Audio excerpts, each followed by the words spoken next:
ठीक है। तो हम लोग देखेंगे जंक्शन टेम्परेचर या टेम्परेचर ऑफ जंक्शन या इंटरफेस टेम्परेचर। जब दो रॉड को एक साथ जब हम अटैच करते हैं तो इसके जंक्शन पर जो ये दो पॉइंट को हम एक साथ अटैच कर रहे हैं, तो ये बीच वाला जहाँ एक दूसरे से कनेक्ट हो रहा है इसका टेम्परेचर क्या होगा। यदि मानते हैं कि इस साइड का टेम्परेचर हमारा क्या है, T1 है, इस साइड का टेम्परेचर T2 है, तो बीच का जहाँ एक दूसरे से कनेक्ट किए हैं उसका टेम्परेचर क्या होगा। ठीक है, ये निकालना। तो आप एक चीज़ जानते हो, क्या जानते हो कि sir rate of heat flow same होता है।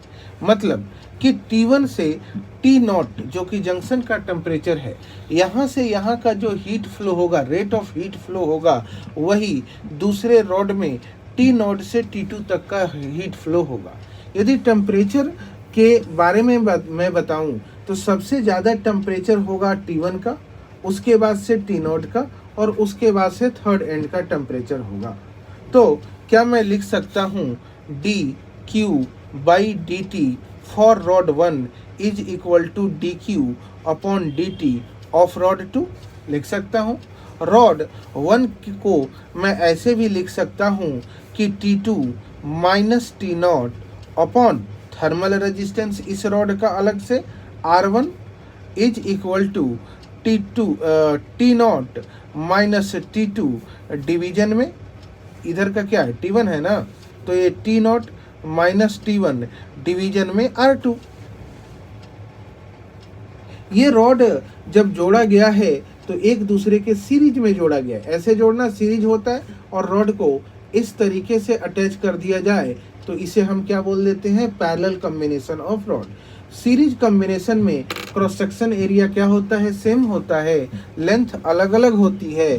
तो क्या यहाँ पर T2 माइनस T0 डिवीजन में, इसके लिए मैं लिखूँ L length L1 upon K1A is equal to T0 minus T2 division में L2 डिवीजन में K2A।